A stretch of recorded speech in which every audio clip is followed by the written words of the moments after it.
Amén, amén, amén. La bendición sean para todos los que aman al Señor, sobre todo sobre ustedes. Aleluya. Bueno, pues aquí estamos de nuevo, siempre tratando de hacer algo para la gloria del Eterno.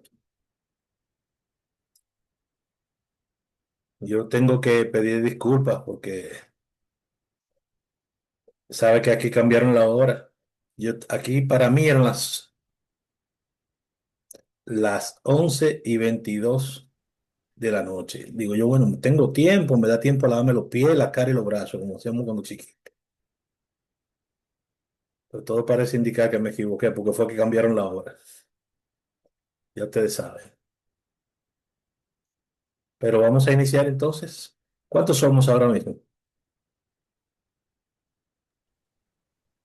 Habemos 6 personas, profe.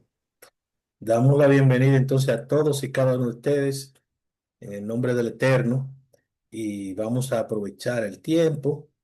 Sabemos que el tiempo es valioso, tan valioso que al igual que el aire, la tierra, la sangre, la vida, no nos la cobran porque es demasiado, demasiado cara. Pero nosotros no tenemos con qué pagar eso. Y usted se fija, todo lo que es demasiado valioso, el Señor nos lo da gratis. Así que un pensamiento, diríamos, bastante simplista, pero muy profundo. Eh, ya la vez anterior estuvimos hablando, vamos a dar una caminadita para el principio y en un par de minutos llegamos no al más allá, sino más adelante. Con ustedes siempre su hermano Eduardo Zavala, de aquí de la hermana República de España. Algunos le llaman la patria amada, pero ya nosotros tenemos una patria, una madre patria. Primero la del Señor y luego la República Dominicana. Y quizá en tercer lugar, la que a usted más le guste. Eh, Tenemos ahora aquí a el director, el pastor Robert,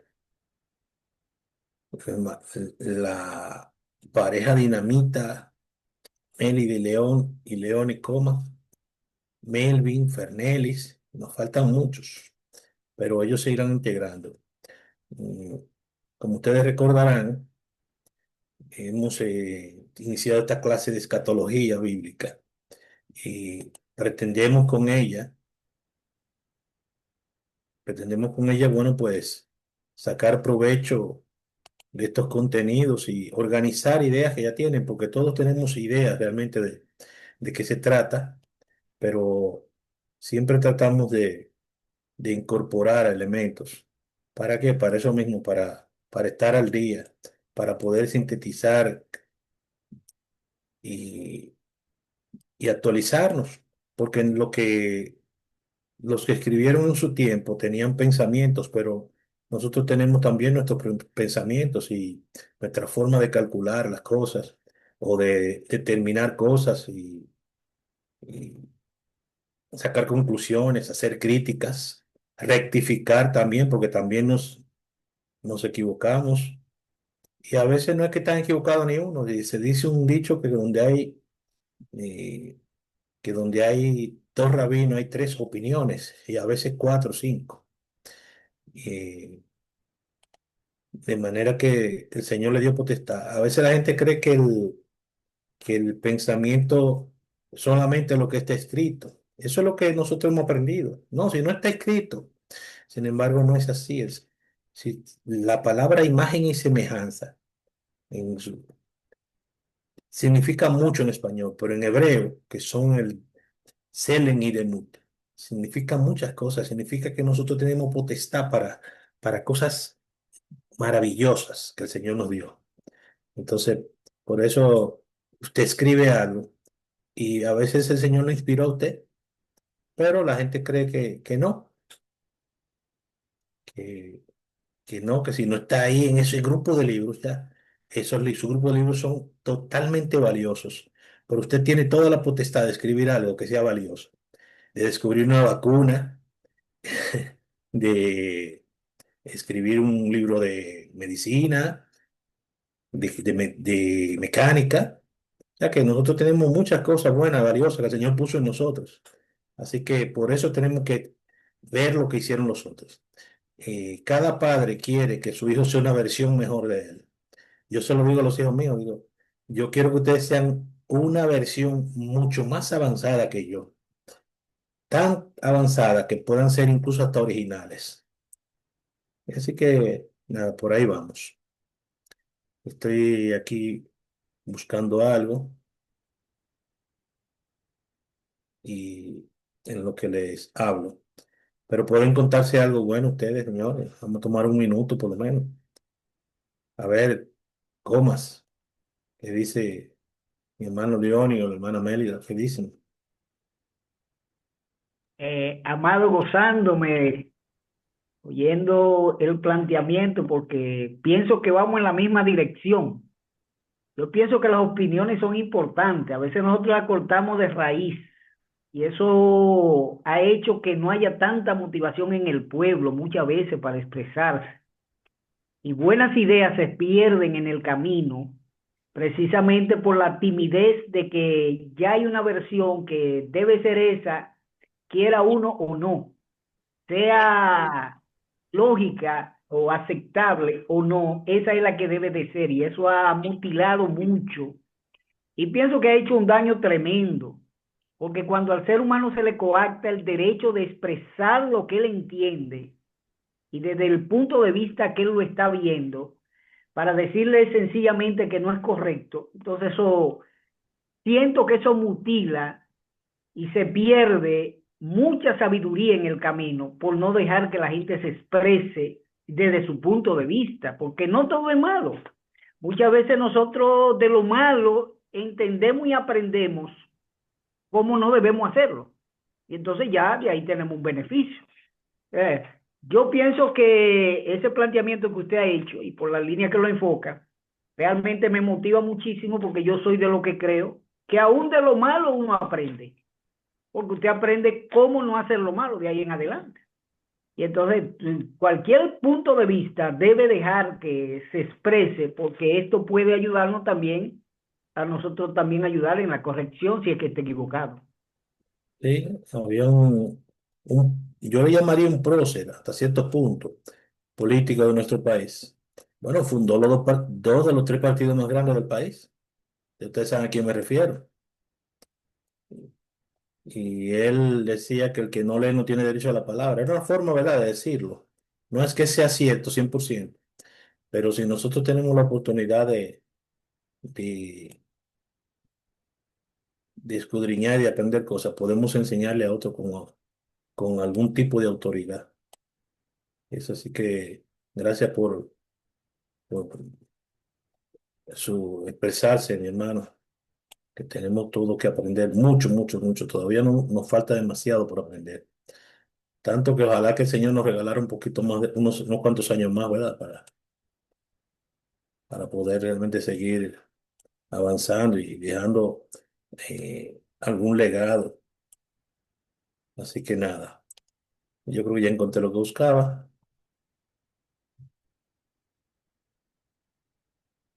Vámonos, como dicen, ¿por dónde comienzo? Por el principio, comience por el principio. Aquí está,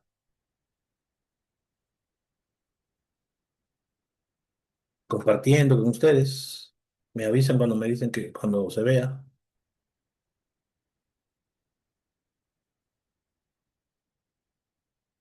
Ahí se ve, More, ahí se ve ya. Muy bien. Esta fue nuestra primera entrega, como ya ustedes recuerdan.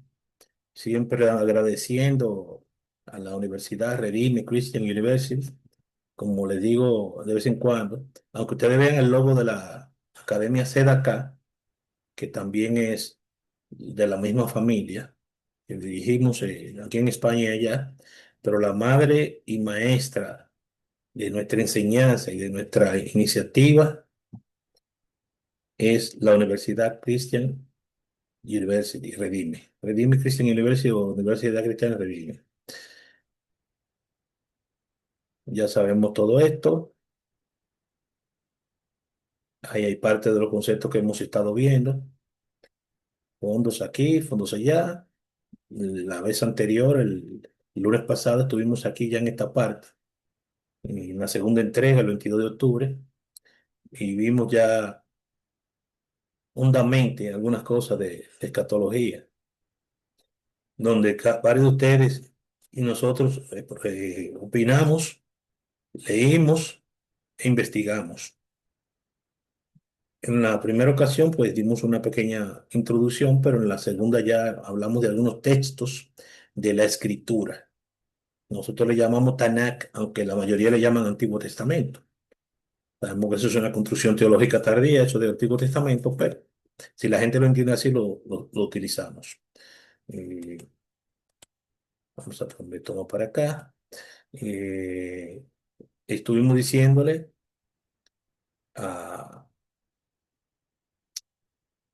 en su momento que esto se apoya tanto en la profecía como en la apocalíptica. Y en el caso de la profecía, dijimos, ¿verdad?, que la profecía es la interpretación o la visión de la voluntad del Eterno en nuestras vidas y en la historia. En cuanto a la apocalíptica, ya sabemos que es tres cosas: un estilo literario con contenido, no solamente con estilo, sino con fondo y forma; una teología, que fue ya la consecuencia de eso; y un grupo de personas que podrían llamarse los apocalípticos. Los apocalípticos por excelencia, diríamos que son los esenios, pero no exclusivamente ellos, sino que ya desde el siglo segundo anterior a la era cristiana hasta el siglo segundo posterior a la era cristiana, un aproximado de 400 años, la apocalíptica se desarrolló de una manera acelerada por los tantos asuntos en cuanto a guerra que sufrió el pueblo, principalmente el pueblo judío. Ya sabemos que en el siglo primero, al final, después de Nerón, ya en los años 60 del siglo primero, la era cristiana, se hicieron muchas persecuciones y llegó el siglo primero y el siglo segundo. Todavía en el siglo tercero, por ejemplo, con el emperador Decio, se perseguía a los judíos, pero ya había un movimiento de judíos nazarenos que habían creído, judíos que eran judíos, practicaban el judaísmo, pero creían que Jesús era el Mesías, en el siglo primero y segundo. Entonces eran perseguidos. ¿Por qué? Porque todos guardaban Shabbat. O sea, ustedes también son, mátenlo a todos. Hasta que ellos tuvieron que decir, no, nosotros somos iguales. Y adoptaron el domingo, adoptaron unas cuantas prácticas para irse diferenciando. Entonces, ya no eran solamente judíos nazarenos, sino que se fueron convirtiendo en el término cristiano. A pesar de que el término cristiano nace con la aparición de Constantino, el edicto de Milán y todo esto. Pero eso es algo de historia que todos sabemos. Entonces volvemos y decimos que la apocalíptica y la profecía son los padres de la escatología. Siempre matizamos como hicimos la vez anterior. Eh, Aquí vimos algunas citas bíblicas del Tanakh, hay muchas otras, tanto en el Tanakh como en el llamado Nuevo Testamento. Y ya sabemos que vimos los tipos de escatología, o por lo menos algunas de ellas. Casi la mayoría de cosas de estas son mitológicas, pero no le diga a ellos que esos son mitos. Ellos entienden que esa es la realidad, que eso no es realidad solamente, sino que es verdad. Eh, ya vimos características de cada uno, también algunos autores, eso fue en la primera clase. Estos nombres son importantes. Por ejemplo, ese señor tiene una gran... es como el caso de Jean-Paul Sartre, se puede mencionar, así como también Friedrich Nietzsche y muchos otros pensadores que eran gente inteligentísima, el famoso Spinoza, por ejemplo, y docenas de pensadores, incluyendo mujeres, que no solamente se limitaban a un área, sino que conocían varias áreas. Ya la escatología religiosa, la cristiana, eh, hay una proliferación del pensamiento griego junto al pensamiento hebreo, babilónico, y hay mucho, mucho, mucho. Ustedes saben que hay una mezcolanza, lo que le llaman sincretismo. Pero siempre hay que hablar de la muerte, de la vida, de la venida de un Mesías, o de un redentor, o de un héroe, mitológico o no, de una vida después de la muerte, un juicio o varios juicios. En algunos contextos se habla de cielo nuevo y tierra nueva, etcétera. Bien, mencionamos mucho al dispensacionalismo. Y sabemos que, aunque la gente no lo sabe, por lo general, pero nosotros sabemos que fueron gente que quisieron darle un nuevo repunte a la apocalíptica. Y entonces aparece el dispensacionalismo. Se habla de un rapto, etcétera, etcétera. Hablamos de las corrientes escatológicas. Dijimos que el preterismo, ¿verdad? Habla de pasado. El historicismo no es solamente pasado, sino que según se van cumpliendo. El futurismo, que todo el futuro y el idealismo, habla del dualismo entre el bien y el mal, la lucha entre la oscuridad y la luz, etcétera, etcétera. Entonces, en cada época siempre busca la parte buena y la parte mala, dentro y fuera del ser humano. Y aquí están, ¿verdad? Las visiones escatológicas de acuerdo al milenio. Mencionamos a varios de ellos. Todo esto está documentado. Aquí solamente hacemos una pequeña semblanza. Eh, Aquí, por ejemplo, dice, mencionamos un aspecto de ello, lo que tiene que ver con el milenio del Apocalipsis viene directamente, pero hay muchos grupos que tienen diferentes variantes de este mismo pensamiento. Eh, Así que ya ustedes saben. Porque por ejemplo, la gente dice que ellos dicen que ya el Mesías, o en este caso Jesús de Nazaret o el Cristo, llegó y que está invisible, etcétera, etcétera.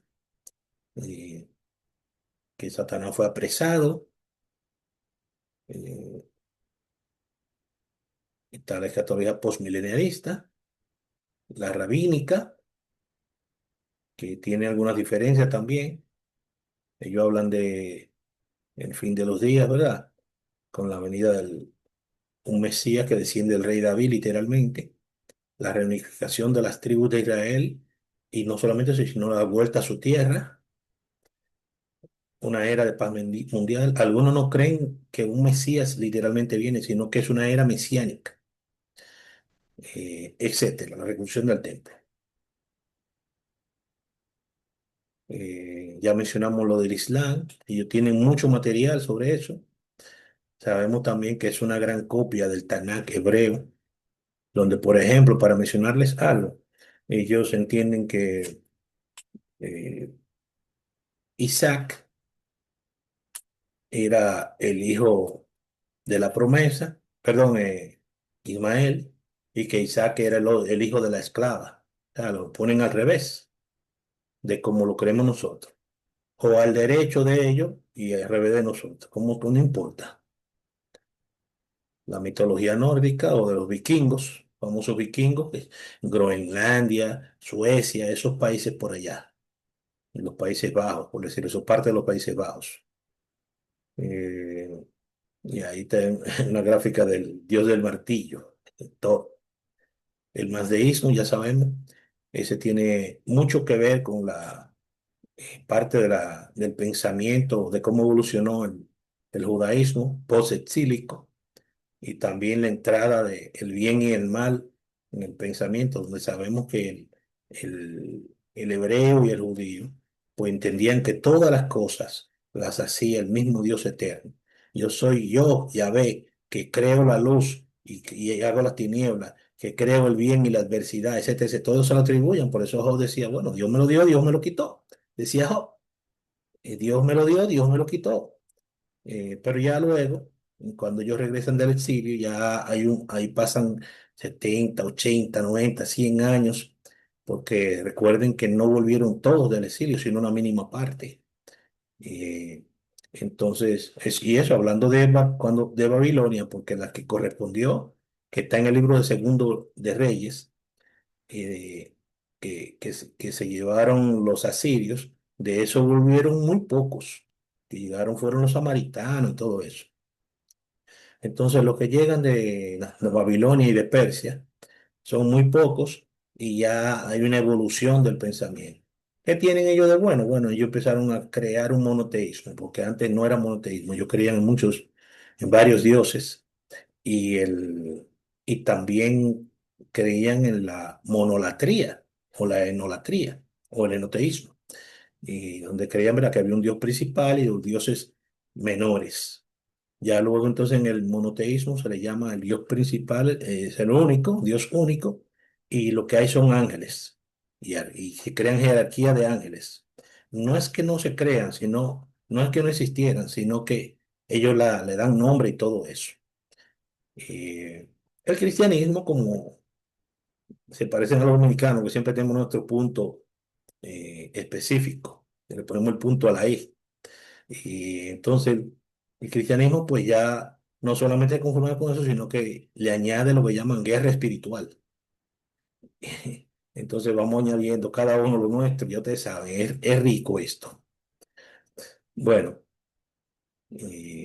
ya saben entonces que el zoroastrismo o mazdeísmo tenía entonces la tendencia a creer en un Dios del bien y un Dios del mal. ¿Cuál es la parte mala? Que la gente que empezó a creer en un espíritu opuesto al eterno, y prácticamente con el paso del tiempo la gente entiende que el contrario de Dios, por decirlo así, con un nombre genérico, es Satanás o Satán.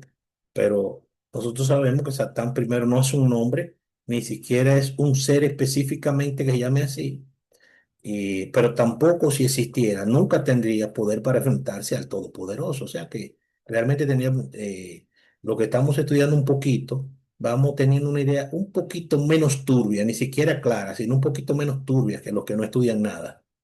Sin menospreciarlos, que se sepa. Siempre hablamos de ser humilde y nunca desafiar a nadie. Ese tipo de discusiones ni siquiera es necesario tenerlas, a menos que sean círculos académicos y con mucho respeto. Ya sabemos que los budas tienen parte de su eh, pensamiento, está con Maitreya, por ejemplo, y sabemos que hay un señor que existió, según dicen, llamado Buda, llamado popularmente Buda, y que el próximo Maitreya, pues, podría ser ese. Y ahí se habla de la reencarnación. Y ahí entra también el hinduismo, que es la religión madre del budismo, y también vemos esta partecita. Cada una de ellas presenta el aspecto de la escatología personal y de la escatología general, porque se habla de la vida después de la muerte de cada individuo, pero también se habla de la destrucción o la restauración de los pueblos, y esa es la general. Vamos entonces a caer, es el tiempo. Shalom a todos los que entran, todos los que están asistiendo a este conversatorio, que por ahora es un monólogo, pero yo sé que todos los minutos vamos a estar todos participando más activamente. Entonces, en la escatología de hoy, esta entrega, vamos a ver un poco sobre los libros apócrifos. Al día de ayer le hicimos llegar algo que teníamos un par de días por hacérselo llegar, pero siempre tenemos complicaciones. Eh, los libros apócrifos, ya que vimos algo del Tanakh y del Nuevo Testamento, pues ahora vemos un poquito en los libros apócrifos. ¿Y qué podemos ver aquí? En la escatología a ver qué dice del Antiguo y el Nuevo Testamento, ¿verdad? De la Biblia. Podemos decir entonces que mm, de entrada podemos decir que cuando se dice el término citas bíblicas apocalípticas, en los libros apócrifos no hay. ¿Por qué? Porque en la Biblia no hay libros apócrifos, sino que fueron sacados del canon o dejados de lado. el otro día me tuvo un pastor aquí, gitano, y un joven le dijo, mire que, le dijo algo, un joven que quiere estudiar en la academia. Y él me dijo, ¿usted cree me hizo una pregunta muy teológica. Y yo le dije, pero lo que pasa es que cuando se habla de material de los libros apócrifos, habría, habría primero que especificar, etcétera. Yo, yo sacándole el cuerpo porque no me interesa, porque es gente muy cerrada. Me dice, no, no, no, pero que el canon ya está establecido. Digo, ok, pero vamos a ver, ¿quién preparó ese canon? Yo le pregunté, digo, ¿quién preparó ese canon? ¿Quién lo cerró? ¿Y por qué lo cerró? ¿Y quién les dijo a ellos que esos son los libros que realmente Dios acepta o no acepta o echó a la basura? Bueno, pues tuve que buscar la manera de salir de ahí porque es que se iba a armar la gorda y era un mercado donde ellos estaban trabajando y ese señor, sin conocerme, me quiso fusilar. Digo, no, no, no, no, no, no. Si usted quiere, nos juntamos en un café y yo le digo de dónde salen algunas cosas, etcétera. Y usted dice su opinión. Pero nada, el asunto es que citas bíblicas apocalípticas existen, pero en los libros apócrifos no. Sí existen citas apocalípticas, pero no bíblicas, ¿verdad? Se entiende que los apócrifos no están en la Biblia. Eh, por lo menos no en la forma como en el Apocalipsis canónico, que está el libro de Revelación y lo Apocalipsis sinóptico, que están en los libros sinópticos. Porque el término Apocalipsis se refiere a revelaciones de carácter profético y escatológico, y los apócrifos son un conjunto de textos que varían en género. Son muchos géneros diferentes. ¿Qué podemos ver aquí? Que la escatología se manifiesta en textos apócrifos, como el Apocalipsis de Esdras, por ejemplo, de Esdras que describe el fin de los tiempos, y en textos relacionados con el Nuevo Testamento, o sea, que se relacionan directamente con este y con el Tanakh, y se complementan y expanden las narrativas canónicas sobre el fin del mundo. Pusimos el fin del mundo, pero en realidad pudo haber sido el fin de los tiempos, o la consumación de las cosas, etcétera. Bien, eso es solamente una frase. Eh, ¿Qué dice aquí sobre los libros apócrifos? Sin embargo, algunos textos apócrifos contienen elementos que podrían considerarse similares a los temas apocalípticos, como el libro de Enoch, porque hay muchos textos apócrifos que no son apocalípticos, ¿se entiende? Como el libro de Enoch, que habla de los ángeles caídos y el juicio final. Por ejemplo, el Protoevangelio de Santiago también incluye eventos sobrenaturales y visiones. El libro de Enoch es el libro por excelencia, uno de los libros principales que además de ser apócrifo, tiene una parte de apocalíptica que la gente siempre se pregunta sobre ella.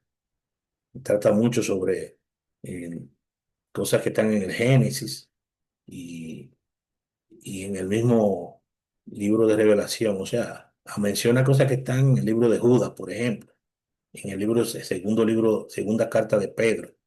El libro de Enoch es muy rico y está.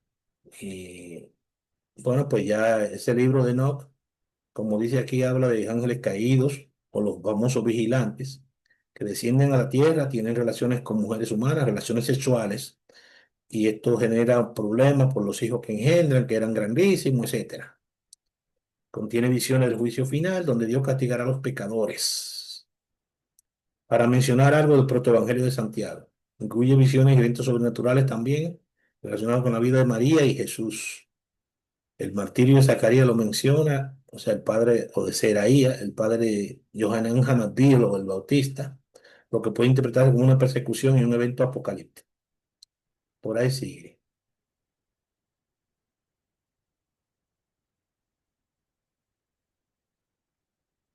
Vamos a ver si hay alguien que nos pueda ayudar para ir leyendo. ¿Quién se ofrece? Vamos allá, vamos allá. Dele, mi hermano, dele. Distinción entre apócrifos y canónico. Es crucial recordar que los libros apócrifos no son parte de la Biblia canónica y por lo tanto no tienen la misma autoridad ni son considerados inspirados por Dios en las iglesias que usan un canon limitado. Los textos apócrifos son muy diversos en su contenido y género, por lo que algunos pueden tener más elementos apocalípticos que otros. Excelente. ¿Puedo continuar? Claro. Muy bien. Revelaciones apocalípticas. Muchos textos apocalípticos describen visiones del futuro, como se puede observar en el Apocalipsis de Pedro y el Apocalipsis de Tomás. Destino de las almas. Exploran la vida después de la muerte, el juicio y la recompensa o el castigo. Por ejemplo, el Apocalipsis de Pedro incluye visiones del Señor transfigurado y del destino de los justos y los pecadores. Excelente, mi hermano. Dice, por ejemplo, la revelación Apocalipsis y el destino de las almas son dos de las características de la escatología en los apócrifos. Eh, es bueno, ¿verdad? Ir mirando esto. Uno va hilando y dándole forma. ¿Qué otra característica tenemos en esta escatología? Los símbolos y las profecías. O sea que además de la revelación apocalíptica y el destino de las almas, tenemos los símbolos, profecías y revelaciones ocultas. ¿Qué dicen los símbolos y profecías? Utilizan un lenguaje simbólico y profético. Siempre que usted ve apocalíptica, que es indiscutiblemente, si usted habla de escatología, tiene que hablar de apocalíptica. ¿Y qué hay? Siempre hay un lenguaje simbólico y hay profecía incluida para describir los eventos que precederán al fin de los tiempos, a veces anunciando calamidades y desastres. Mucha gente, como decíamos el lunes pasado, eh, no leía o no lee el libro de Revelación, que es el que está más a mano de los cristianos, porque es el que le enseñan, bien o mal, pero se lo enseñan. Y ellos no lo abren porque le da temor, le da pesadilla. Pero ya sabemos que en realidad es un libro que habla de un juicio, pero también habla de esperanza. En el caso de las revelaciones ocultas, que es otra característica de esta escatología, algunos textos apócrifos se presentan como revelaciones secretas o esotéricas, transmitidas solo a un grupo selecto y le da un carácter oculto o gnóstico. Y por cierto que hay mucho gnosticismo, porque la mayoría de estos libros, como le dije, están del tiempo del Macabeo para acá, siglo segundo.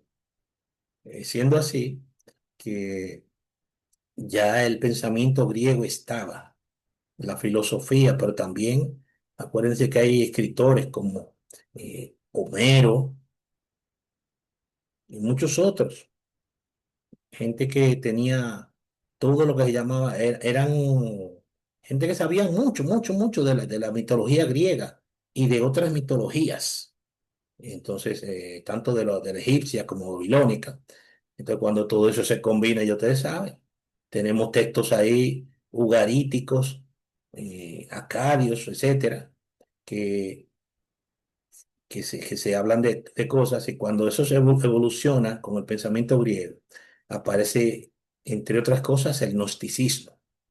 Muchos de esos libros de apócrifos, apocalíptica, son gnósticos. Mucha gente no lo cree, no lo sabe, pero lo lee. Y nada, ¿qué pasa aquí? ¿Y quién más puede ayudarnos con estas partes que vienen ahora?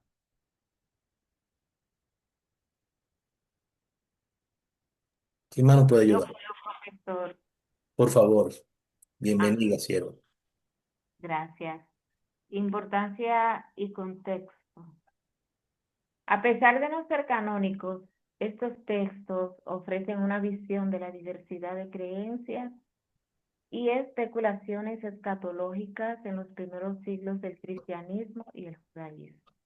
La escatología en los apócrifos ayuda a comprender mejor el desarrollo de la teología y la literatura religiosa de la época, influyendo en la iconografía y en la vida de los primeros cristianos.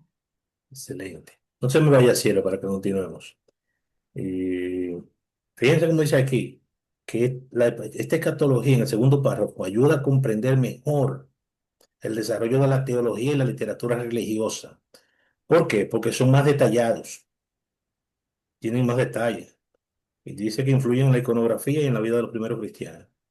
O sea que lo que no se entiende por un lado, con esto se enriquece más. Por favor, continúe, cielo, que les quedan dos, esta y la otra. Apocalipsis de Pedro. Perdón, el Describe, título. Escúchame, cielo, el título. ok, otros libros apócrifos con contenido escatológico. Tenemos el Apocalipsis de Pedro. Describe visiones sobre el fin de los tiempos y el destino de las almas en el más allá. Otro es el Apocalipsis de Tomás. Este ofrece una perspectiva escatológica a través de visiones y profecías. Y también el Apocalipsis de la Virgen, el cual presenta visiones escatológicas relacionadas con la Virgen María. Oye, metieron a María ahí, ¿eh? Le digo que son ricos, son ricos. Salió la señorita. Tiene una riqueza terrible ahí, eso.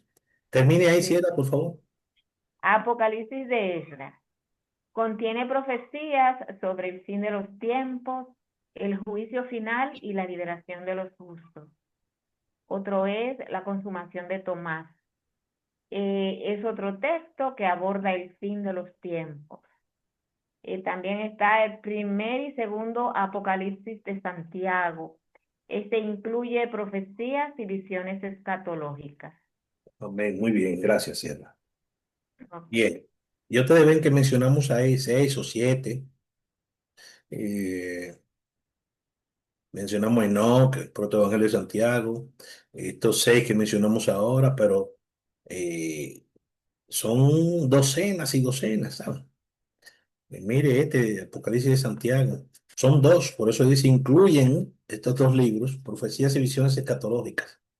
Enoc ya va por 3, Esdras va por 4. Fíjense que aquí, en el caso de la escatología, está el cuarto libro de Esdras, está el primero, que se habla de Esdras, el que llegó de Persia, del exilio, está el segundo, que ya habla posiblemente de algunos asuntos relacionados con la ley, con el templo, con la Torá, la restauración o restablecimiento de los servicios, los cultos y la Torá.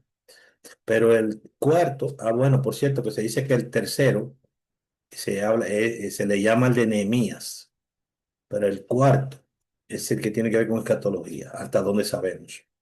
Se dice que es una obra maestra, así como el libro de Enoch, que es muy tomado en cuenta. El libro de Esdras se dice que es una obra maestra de la literatura apocalíptica.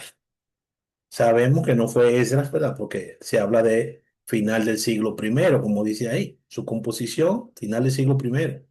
Su argumento, el gobierno de Dios en el mundo, el destino de Israel y de la humanidad.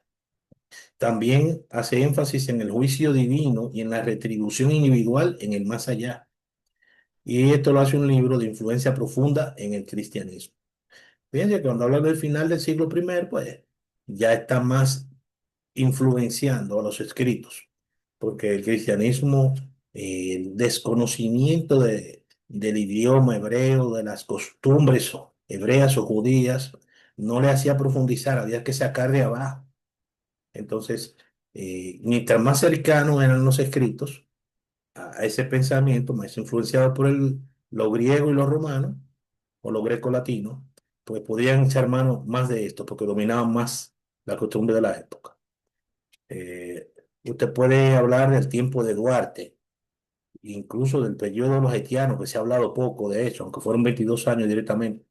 Pero si usted le dice que habla del tiempo de Anacaona, usted va a decir 2 o 3 líneas, pero no va a poder hablar mucho porque está mucho más lejos. Ya que mientras más lejos está, el libro de Esdras es una obra maestra, pero al ser más cercano, ahora si hubiese sido el tiempo de Esdras, del 1400 por ahí, perdón, del 400 por ahí, que fue cuando se llegó por la... Mucha gente cree que el tiempo de Nabucodonosor, en el 585, etcétera, y sus sucesores, creen que es el mismo de Esdras y Nehemías, o que, por ejemplo, o sea, hay cosas como que al tener nada más 2 páginas en la Biblia, la gente cree que están separados por 2 o 3 años, y no, a veces tienen 50, 60 años. Eh, Nada, por ahí seguimos. Vamos a seguir hablando un poquito de Esdras. Dice que el libro de Esdras, o el apócrifo de Esdras, es una de las obras más importantes del judaísmo tardío. y busca comprender el sufrimiento de los justos y reafirmar la esperanza en la intervención divina, o de la intervención divina. Sirve como puente escatológico entre el Antiguo Testamento con su justicia profética y el Nuevo Testamento, todo entre comillas, ¿verdad? Porque aunque no lo pongamos, con su visión mesiánica y universal del juicio y la redención. Eso pasa con Esdras. Aquí tenemos algo que está un poco pequeño, pero vamos a intentar, no sé si te lo pueden agrandar allá, vamos a intentar mirar. ¿Qué pasa con la escatología del libro de Esdras? Qué bueno que viene otro hermano a unirse a la fiesta. Shalom, shalom a todos los que no habíamos saludado. El Apocalipsis de Esdras, hacemos un pequeño cuadro y vemos que fue escrito en el año aproximadamente para el 100. Fíjense, habla de la era cristiana, después de la destrucción del templo de Jerusalén. Estoy en el primer cuadro, fíjense dónde está el cursor. Lo estoy leyendo yo porque tengo unas gafas, ¿te ves? Entonces, estas gafas me ayudan. Te dice que en su origen, el Apocalipsis de Esdras, eh, fue escrito hace el año 100, tras la destrucción del templo de Jerusalén, refleja la crisis de fe del pueblo judío. ¿Qué tema tiene como central? Debajo ahí en la misma primera columna, dice que habla de un diálogo entre Esdras y Dios y el Altísimo sobre el mal, el sufrimiento y la justicia divina. También conversa con el Señor de la restauración del pueblo y el juicio final. Si lo comparamos o hacemos una relación con la escatología del Antiguo Testamento y con la escatología del Nuevo Testamento, fíjense las dos siguientes columnas. En la primera dice, en el Antiguo Testamento, que la escatología del Antiguo Testamento hay una tradición profética de consolar a Israel en tiempo de sufrimiento. Y eso se ve en los libros de Isaías, Jeremías y Daniel. Ven, esto fue lo que quisimos hacer. Lo que dice el libro de Apocalipsis de Esdras y lo que dice el Antiguo Testamento. Cuando vamos a la última columna de la primera línea E, en el Nuevo Testamento dice que comparte el contexto de sufrimiento del pueblo, la esperanza mesiánica, como se habla en los evangelios y en Apocalipsis. Porque recuerden que en los evangelios, todo el tiempo, Jesús, Pedro, todos ellos estaban bajo Herodes, bajo los romanos, bajo mucha intriga, mucho chismología, por decirlo así.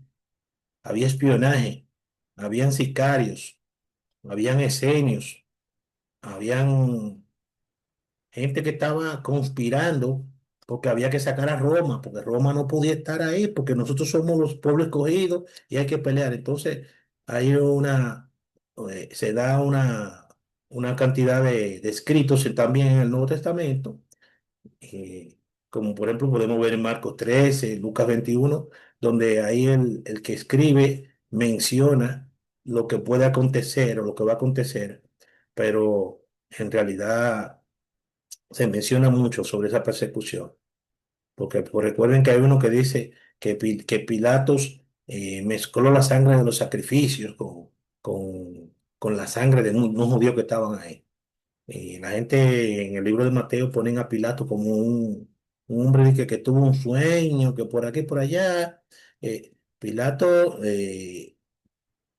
así como la mayoría de sus gobernantes, hasta su sombra la mandaba a degollar si le hacía mucha sombra. Oiga eso. Entonces él va a tomar el puesto, lo nombran, y él va y hace una reunión con los principales líderes judíos.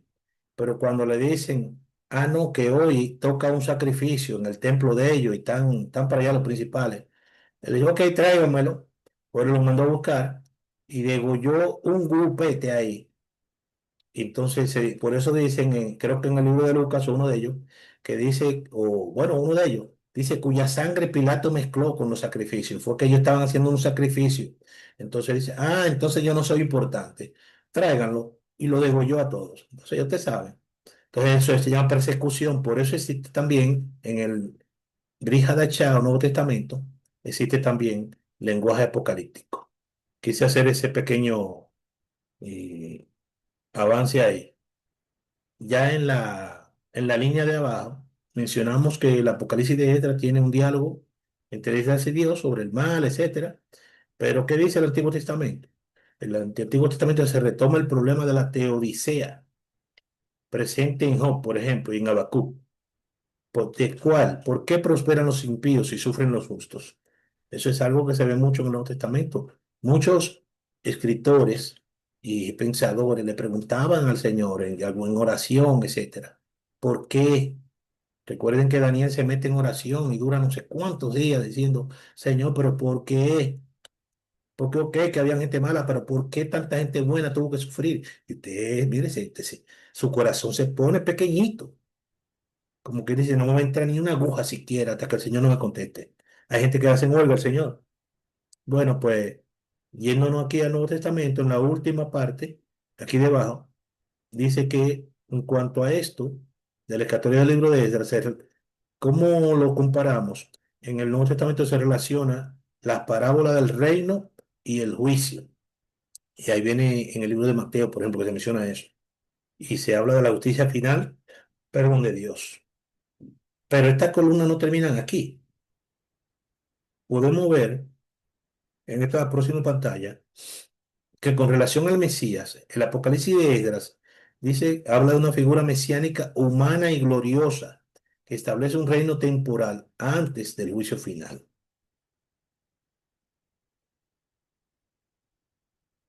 Gloria al Eterno.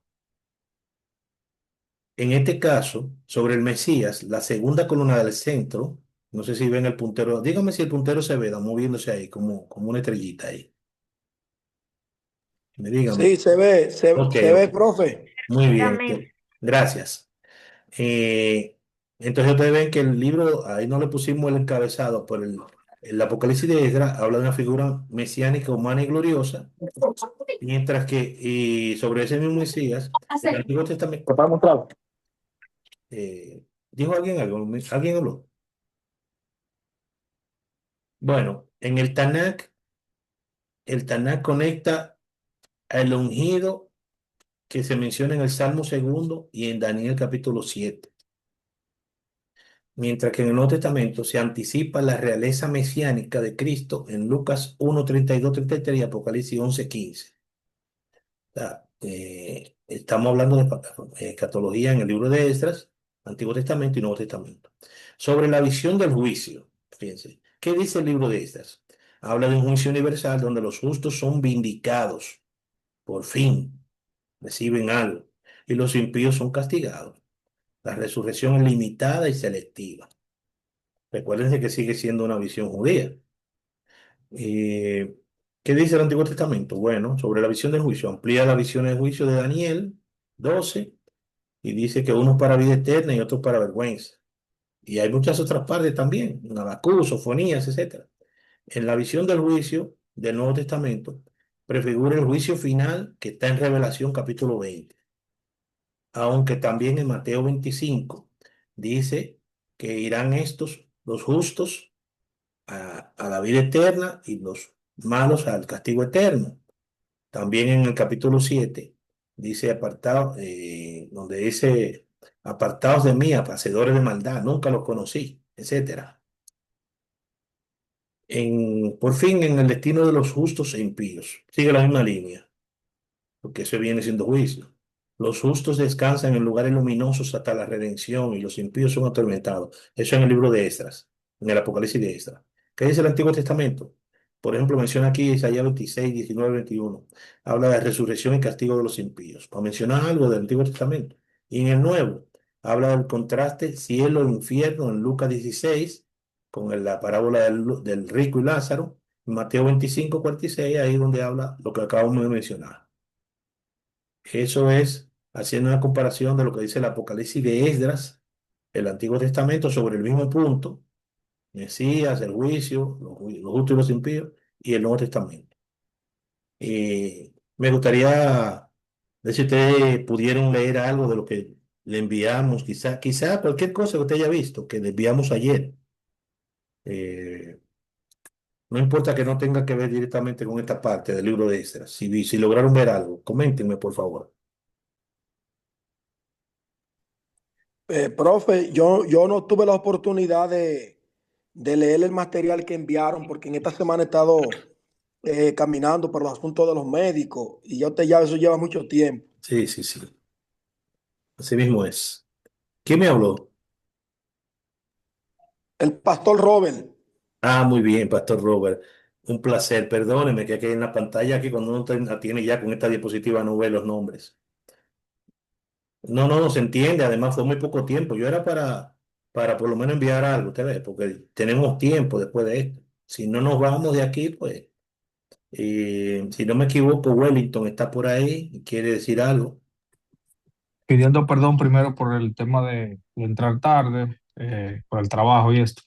El libro de Enoch, que es un libro que tiene material, a pesar de que es un libro apócrifo, pero habla de los nefilines, habla de una parte que da mucho que decir, que es el tema donde dice que le enseñaron costumbres, hablando de los gigantes o de los ángeles caídos, como se quiere interpretar, que le enseñaron costumbres a las hijas de Dios a bregar con la orfebrería, el oro y la plata, y a bregar con hechicería, algo así es que habla, como algunas costumbres que no eran propias de tal.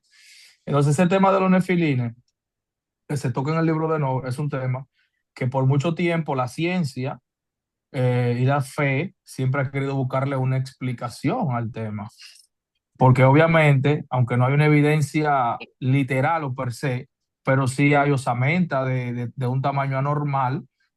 ah, Hay personas que están con nosotros en este tiempo que tienen un tamaño que tampoco es normal, que si hay que buscar entonces un asunto genético o familiar. Es un libro muy interesante, a pesar de que no fue tomado en cuenta para introducirse a la Tanakh, pero tiene muchos puntos interesantes, que no debe de cambiar nuestra fe, pero sí tiene muchos puntos interesantes.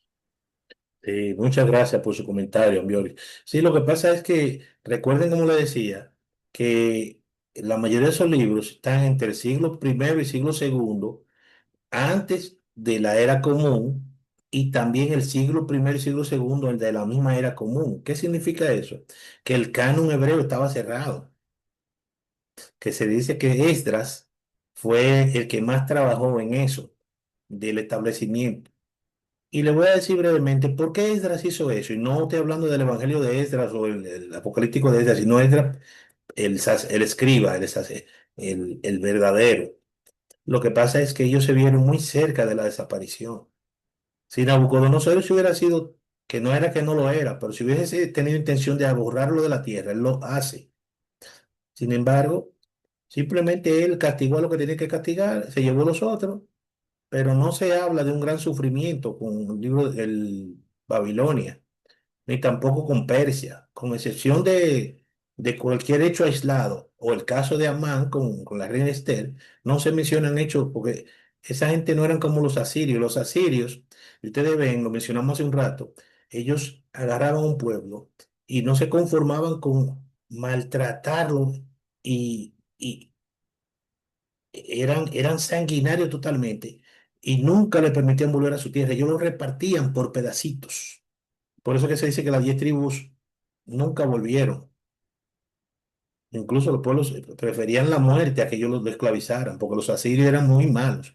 Por eso fue que los babilonios se le salieron de abajo a ellos, y los mismos persas, porque ellos pertenecían, por decirlo así, a esa línea, pero luego se fueron convirtiendo ya en ciudades-estado y se fueron independizando con el paso de las décadas. Y se le salieron de abajo a los asirios. Los asirios eran demasiado malos. Así que ya ustedes saben. Por ahí vamos a seguir luego hablando.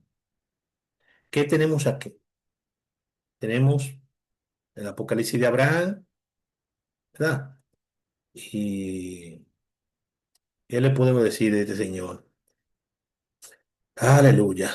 También, fíjense del siglo, ¿de cuál siglo es? Un texto judío apocalíptico posterior al exilio. Ah, que no le terminé de decir. Esdras, al ver se me fue la idea.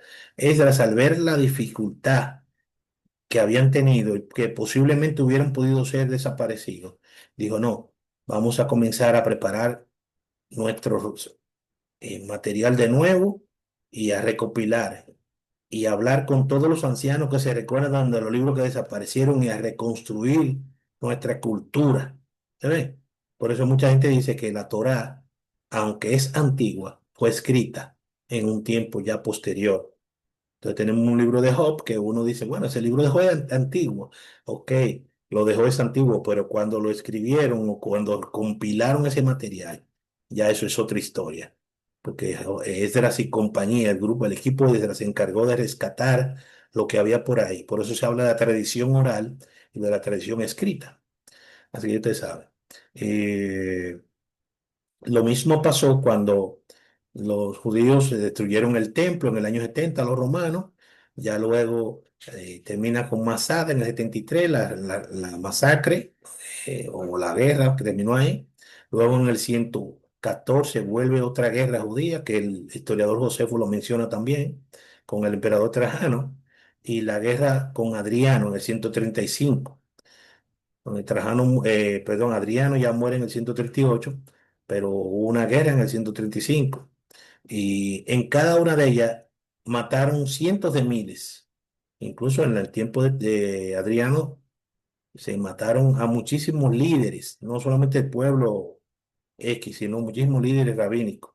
Ellos se dieron cuenta que esos líderes rabínicos también promovían la rebelión y la restauración de Judea. Eh, entonces, después de eso ya, del siglo del 135, los judíos que quedaban vivos dijeron, señores, estamos desapareciendo, nos están exterminando como cucarachas. Hay que rescatar por lo menos la Torah. La Torah no puede morir. Y ahí fue que comenzaron a recopilar un grupo de sabios que llamaron Tanaín, y al final se resultó que apareció la Mishnah, la Gemara y el Talmud, ya, en el siglo quinto. Entonces se rescata el judaísmo que estaba próximo a desaparecer con los judíos. Ellos dijeron, podemos desaparecer los judíos, pero la Torah no va a desaparecer. Todo eso lo digo porque esto de la apocalíptica también tiende a eso, a rescatar la esperanza y a rescatar material del que había. Y ustedes ven que una cosa se repite en otra. Por ejemplo, el libro de Abraham, que lo tenemos en pantalla, es un texto que va entre el 70 y el 120, entre el siglo primero y el siglo segundo. Se compone de dos textos diferentes y habla mucho de cosas que suceden en Génesis y en Ezequiel, por ejemplo. ¿Quién me lee esta parte? ¿Quién puede? Un voluntario, voluntaria. Estoy lista, profesor. Pero usted no es la hermana Mélida. Sí, señor. Ah, pero yo no quiero forzarle su garganta. Usted ve que la mía está en bromuro. Ajá. Sí, porque no quiero abusar de usted. Puedo leer, maestro, si me permite. Por favor, sí. Apocalipsis de Abraham, siglo I y II después de Cristo. Sí. Texto judío apocalíptico posterior al exilio, donde el patriarca Abraham recibe una visión celestial del juicio final. Su escatología combina la fe en la justicia de Dios con una crítica al pecado idolátrico de las naciones y de Israel. Dios muestra a Abraham la historia del mundo, el dominio de los poderes del mal y la futura restauración de los justos. Muy bien. No se me vaya, por favor, Ambioris. No se me vaya. Wellington, Wellington. Ah, Wellington, sí. Ambioris creo que no ha entrado hoy, no sé. Sí, por favor, continúe Se, aquí. de- Se destaca la figura del Hijo del Hombre o elegido que ejecuta el juicio final, lo que influirá en la cristología del Nuevo Testamento. Mantiene un tono de esperanza cósmica. Los justos heredan la gloria, mientras los impíos son destruidos con los demonios. La visión es proféticamente judía, pero universalmente moral del fin. El triunfo de Dios sobre el mal y la glorificación de los justos, anticipando el lenguaje escatológico del Nuevo Testamento. Excelente. Fíjense que aquí, como se habla del libro del Hijo del Hombre, la gente cree que eso es en Lucas que aparece. No, eso está en Ezequiel. Eso. Y de hecho, Ezequiel no es que tampoco se lo inventa, porque había un tipo de fenómeno de gobernante que uno de sus títulos le llamaba el Hijo del Hombre, porque era que ese gobernante en esa civilización, no menciona cuál era ahora mismo, eran hijos de dioses. Entonces, hay uno que le llamaban el Hijo del Hombre. Y eso influye en el escrito de Ezequiel. Ya aplicándolo, es como decir un mangú. Ustedes dicen un mangú. ¿De qué es un mangú normalmente? A ver, ¿quién me dice? Un mangú de los De plátano. plátanos. Pero si una gente dice, yo me comí un mangú de yuca o de papa, ya dice, no, eso no es un mangú, eso Ahí es un está. puré. Entonces, cuando se dice el Hijo del Hombre en aquel contexto significa una cosa, pero cuando se dice aquí ya significa otra cosa. Y cuando se dice en el libro de Lucas ya significa, ya se atribuye a otra persona. Élido, shalom, mi hermano. ¿Te que iba a decir algo? Shalom Moreno, no, que me disculpe que entré un poco tarde hoy, No, no, está bien, está pero bien. estamos aquí. Está bien. Imagino que el More, el director, se lo va a hacer llegar todo esto, pues vamos a ver qué pasa. Entonces ustedes ven que esta visión, aunque es proféticamente judía, sin embargo, moralmente es universal, porque habla del triunfo de Dios y Dios se supone que en las manos de los judíos. Y ustedes saben. Si podemos ver un poquito de la escatología del libro de Abraham. De hecho, menciona mucho, si usted lee el libro de Abraham, es apócrifo, menciona sobre el debate que él tuvo con su padre cuando él le decía, en los libros que le enviamos a ustedes, eh, papá, pero ven acá.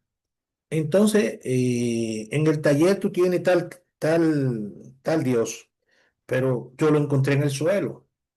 Entonces, no, no, vamos a recoger eso, vamos a arreglarlo. Dice que cuando el muchacho lo agarra por aquí, lo agarró, ¡pa! Se le rompió la cabeza. Y que el muchacho pensaba acá. ¿Y por qué estos dioses son así? ¿Y por qué estos dioses esto? ¿Y por qué? Entonces el papá le decía, no, no, vamos a repararlo y lo mandamos a vender y me trae el dinero y hacemos más, hacemos otro.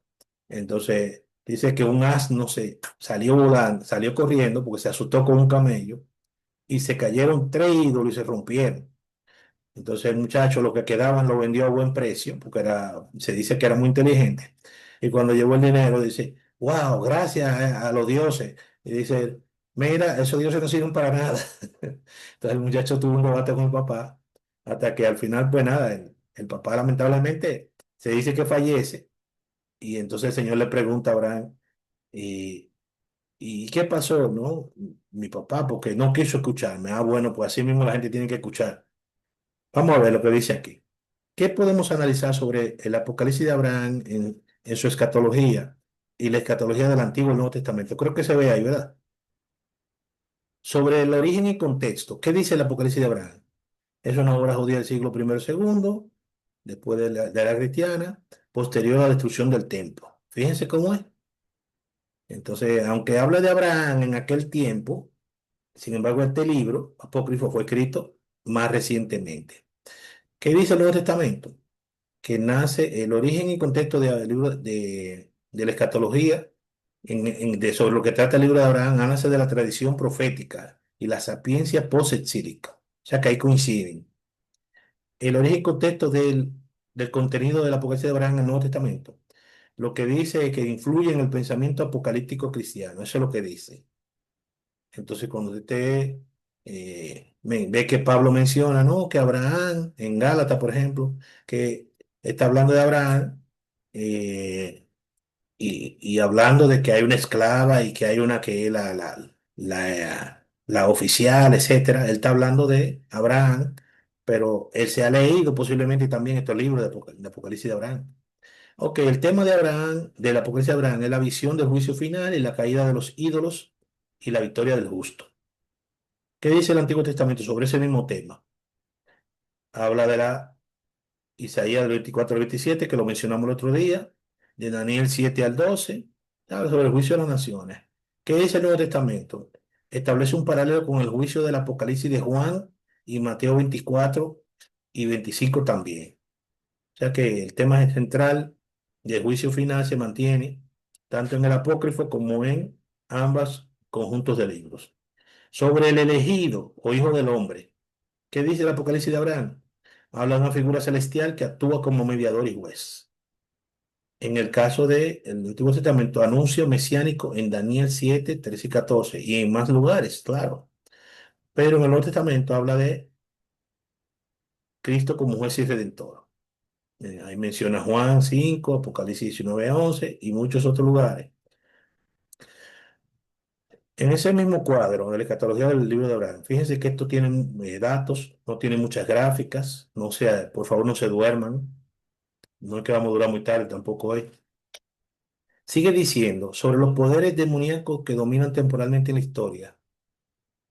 El Apocalipsis de Abraham dice, eh, habla de los poderes demoníacos que dominan temporalmente en la historia y en el Antiguo Testamento habla de el conflicto cómicos en Génesis 3 e Isaías 14. Y el Nuevo Testamento dice que coincide con la lucha espiritual de Efesios 6, 12 y Apocalipsis 12. O sea, eso es la visión del mal, que las tres hablan de eso. Sobre los justos y los impíos. Sobre los justos y los impíos. ¿Qué dice el libro de Abraham o el Apocalipsis de Abraham? Que los justos son glorificados con Abraham y los impíos perecen con Azazel. ¿Qué dice el Antiguo Testamento? La separación moral de Salmo 1. Que dichosos los que están meditando en la palabra del Señor de día y de noche, serán como agua, un árbol plantado junto a agua. Eso dice de los justos. Sin embargo, en el Nuevo Testamento dice que hay una retribución final. Y Mateo 13, Apocalipsis 21, etcétera, habla de esa parte, el destino final. ¿Qué esperanza escatológica dicen los tres? Dice Abraham, el Apocalipsis de Abraham, que va a haber una purificación en el mundo y restauración de la creación. En el Antiguo Testamento dice que Isaías 65, 17 al 25 habla de nuevo cielo y nueva tierra. Que, oye, estamos hablando de experiencia escatológica en uno y en otro. En el Nuevo Testamento, ¿qué dice? Apocalipsis 21 habla de la nueva Jerusalén. ¿Ves? O sea que siempre hay una correspondencia. ¿Qué importancia teológica tienen? Bueno, en el Apocalipsis de Abraham une la fe monoteísta con la esperanza universal del justo juicio de Dios.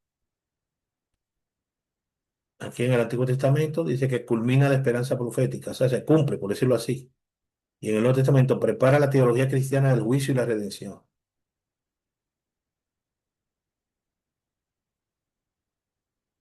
Vamos a ver quién nos ayuda aquí. El Apocalipsis de Elías. Elio, por favor. Sí, More, para dar lectura aquí, pero antes de, también quería decirle que entonces, casi mente, mirándolo desde ese punto de vista, lógico, según el material se está resaltando las cualidades positivas, lo que encajaba, ¿verdad?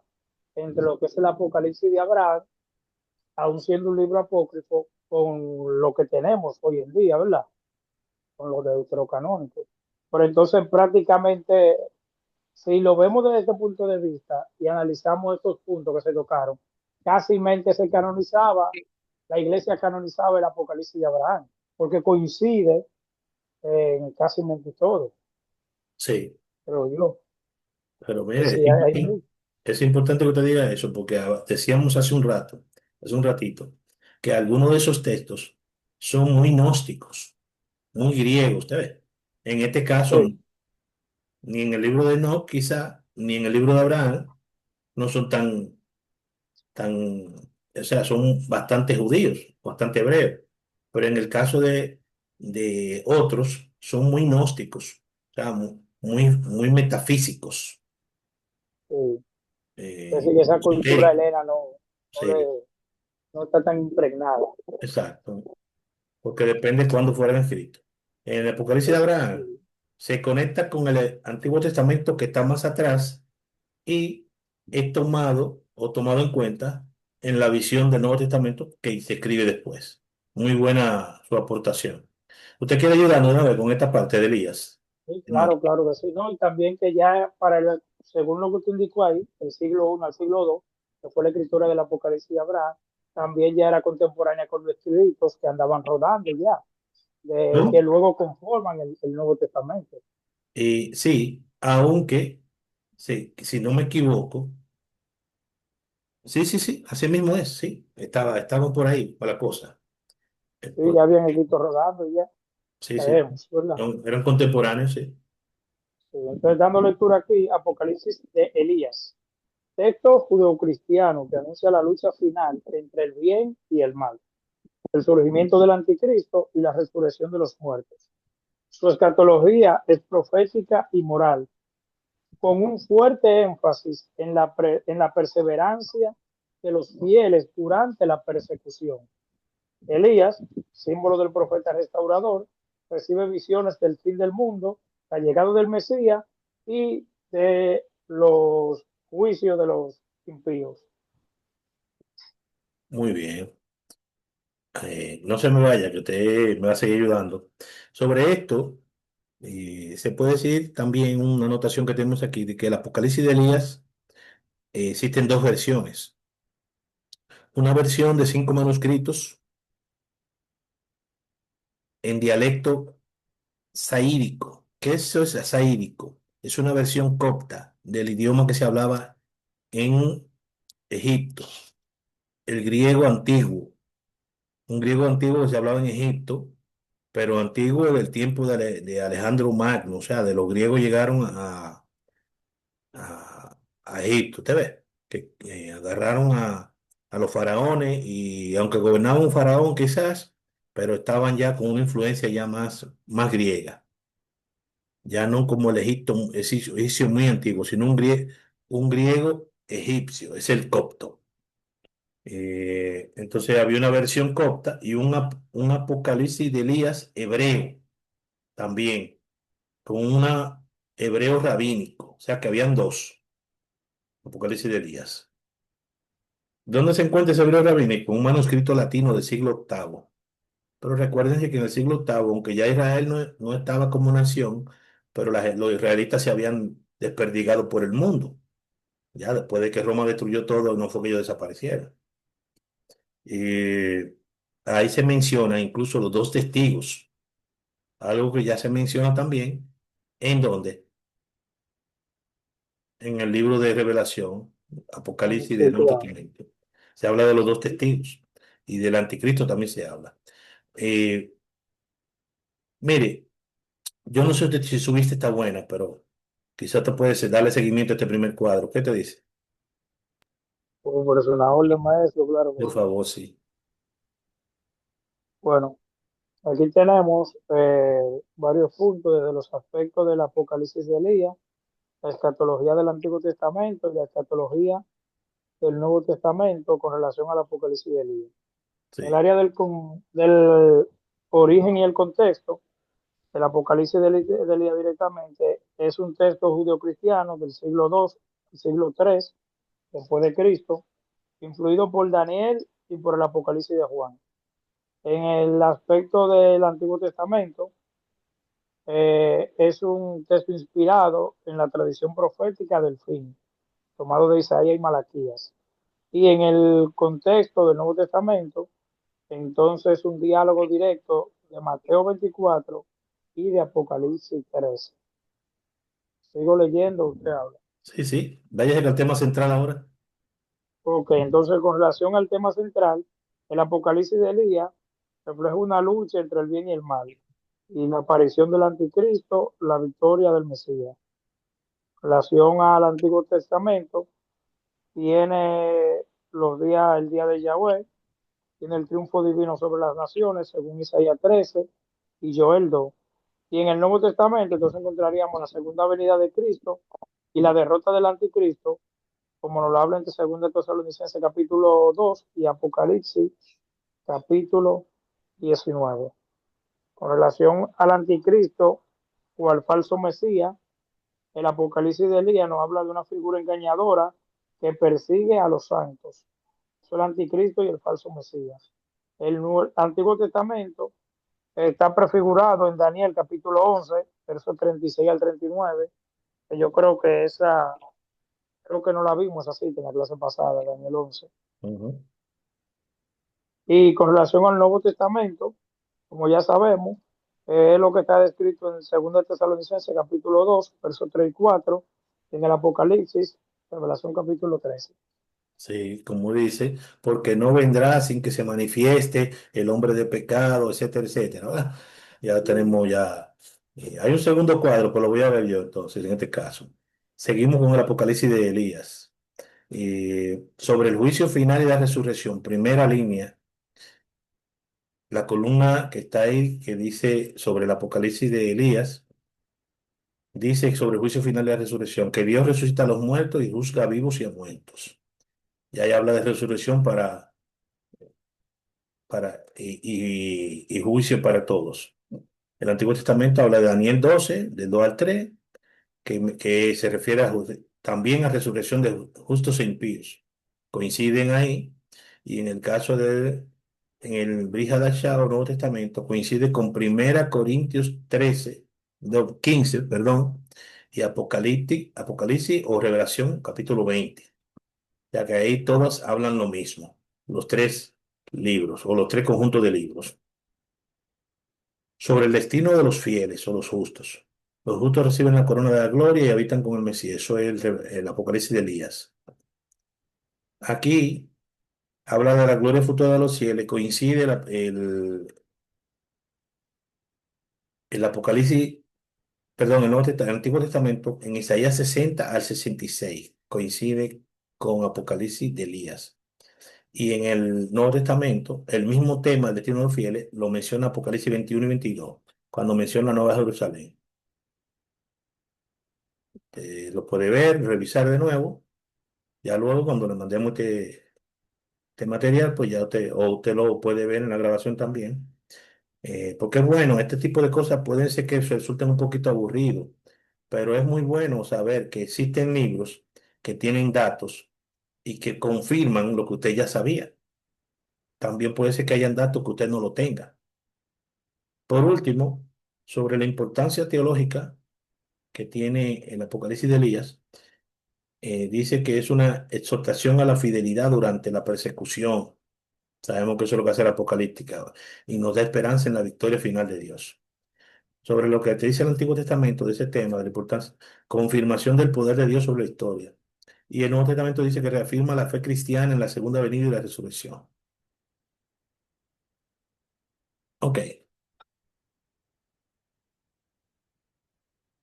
eso es.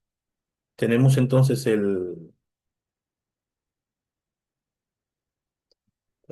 esto se pone a decir cosas aquí. Ok, el Apocalipsis de Ezequiel. Bueno, lo voy a leer yo. También se le llama Apocalipsis de Ezequiel el profeta. Corresponde al siglo segundo de la era cristiana. Es un texto judío helenístico. ¿Qué significa helenístico? Sabemos que tiene que ver con griego, ¿verdad? Texto judío helenístico, cultura griega, que amplía la visión profética del Ezequiel bíblico, o sea, del otro que es canónico. Su contenido es fragmentario, o sea, no totalitario, pero presenta visiones del trono divino, la resurrección de los muertos y el juicio final, ya que coincide con el otro Ezequiel. Su tono es teofánico y escatológico. O sea, teofánico, ¿verdad? Porque tiene muchas visiones de la divinidad. Y escatológico porque habla del fin. Describe la gloria divina, la retribución de los justos y pecadores y la renovación de la creación, lo dicho. ¿Qué dice Apocalipsis de Ezequiel el profeta? Bueno, aquí tenemos una figura mesiánica, ¿verdad? Este texto de Ezequiel dice que el texto de Ezequiel, el Apocalipsis de Ezequiel, retoma los temas del Ezequiel canónico, la que mantuvieron la línea, con un lenguaje más simbólico propio del judaísmo apocalíptico, perdón, posterior. O sea que ya, aunque Ezequiel es un libro que tiene mucho simbolismo, el Apocalipsis de Ezequiel posiblemente tenga más. Teológicamente representa un puente entre la escatología profética del exilio y la esperanza universalista del cristianismo primitivo, donde Dios se manifiesta como juez y redentor final. ¿Y cómo es eso de que Esperanza universalista del cristianismo primitivo. Pero fíjense cuándo fue escrito el Apocalipsis de Ezequiel. Ezequiel es una persona que del tiempo del exilio, literalmente. Aunque quizás el libro no se escribiera exactamente cuando Ezequiel estaba vivo, pero corresponde a tiempo del exilio, la vigencia del libro. Pero, ¿qué hace el cristiano del siglo primero y segundo? O el judío del siglo primero y segundo, que está más cerca al cristianismo, que se identifica más con esta parte. Entonces, el cristiano cuando va a escribir, pues, tiene que, tiene más de dónde agarrarse para darle esperanza a la persecución, a todo eso. Hermano Elido. Es decir, que aquí el escritor o los escritores de este Apocalipsis de Ezequiel trataron de tomar el relato del libro de Ezequiel que tenemos, ¿verdad? Con una literatura profética histórica, ¿verdad? Ujú. Y lo trataron de enlazar luego entonces, de llevándolo a una literatura apocalíptica. Sí. Decía el hermano Leones, él decía que sí, que era muy conveniente que el hombre se sintiera en capacidad de escribir de acuerdo a lo que el Señor puso en él, porque cuando se le quita el derecho a la gente a expresarse, pues no crecemos. Entonces, fíjense cómo yo tomaba material y decían, bueno, pero tú estás allá, vamos a escribirlo ahora, porque que ahora tenemos un problema también. Pero para yo no inventarme nada, me voy allá y traigo. Entonces, no era que estaba mal. Era mejor que lo hicieran así a que estén inventándose profecías que no existían. El Señor me dijo, porque hay gente que el Señor le dice todos los días, le dice algo.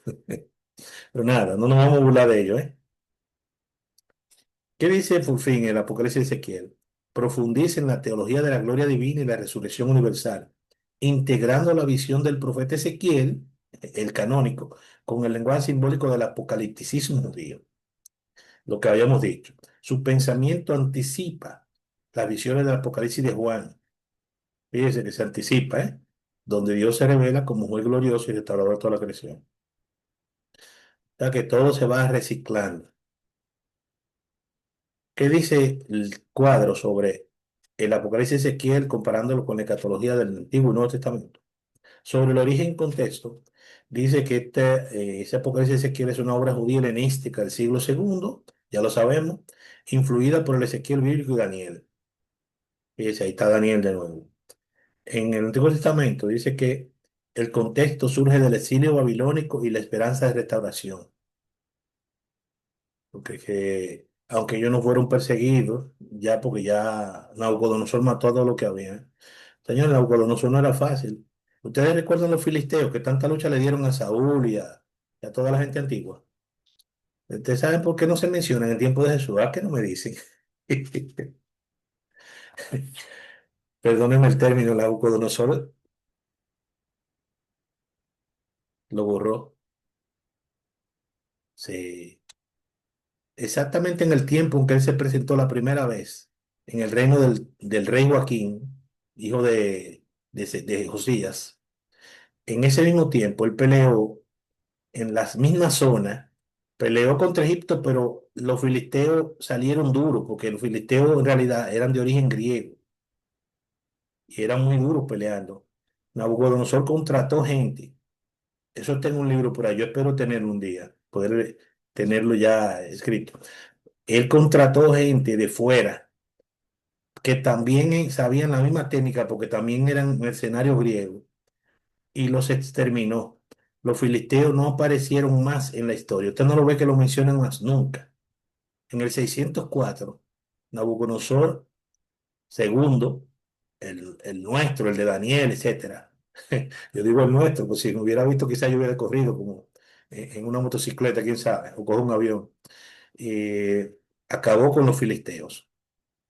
Eso es bueno que uno lo confirme por ahí, yo se lo estoy diciendo.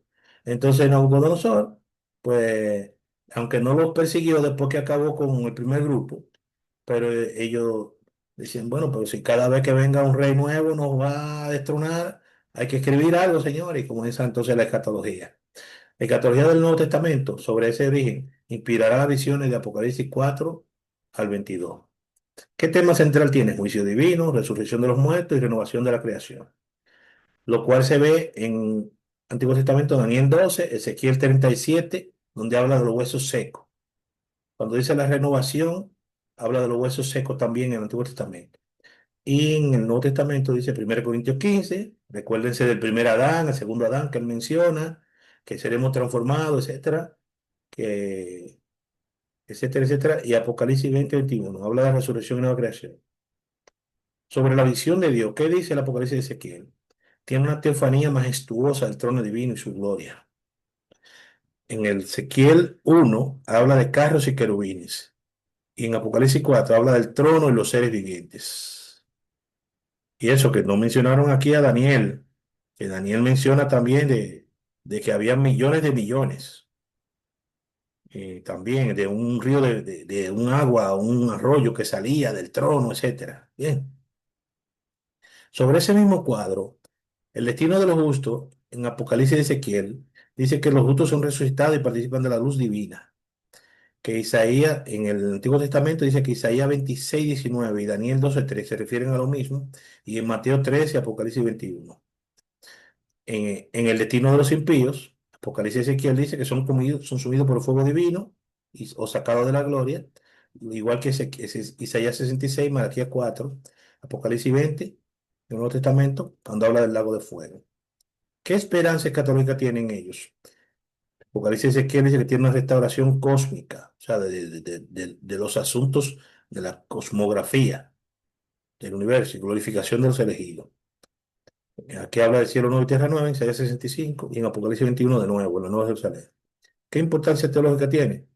Reinterpreta a Ezequiel como profeta del juicio final y de la resurrección universal. Lo que dijimos, Elido, hace un rato, donde dice que se toma el mismo tema. Aquí se culmina la línea profética de esperanza y restauración y prefigura la visión cristiana del fin, resurrección y el reino eterno. Esto es lo que hemos tenido por ahora, pero como sabemos hay docenas de libros eh, apocalípticos y por ende escatológicos. Tenemos docenas. Le podemos mencionar aquí, por ejemplo, el Apocalipsis de Adán, Apocalipsis de Baruch, el siríaco de Baruch y el griego de Baruch, Apocalipsis de Sofonías, de Cedrac también, el Apocalipsis griego de Esdras, así como el libro cuarto de Esdras, que lo acabamos de ver más o menos un poquito ahí. Eh, por ejemplo, el de Santiago, que está por ahí, podemos buscarlo ahora mismo, a ver si lo podemos poner aquí de pronto. Tenemos aquí el Apocalipsis de Santiago y lo vamos a poner de pronto, aunque sea en Word. Aleluya.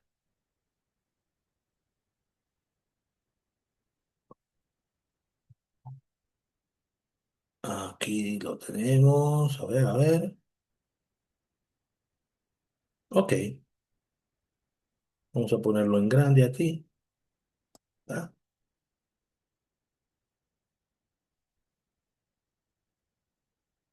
sí, vamos a ponerlo de pronto aquí, en Word. Es breve, señores. No se me desesperen. Ok. Poner un poquitín más grande. No sé si se ve ahí.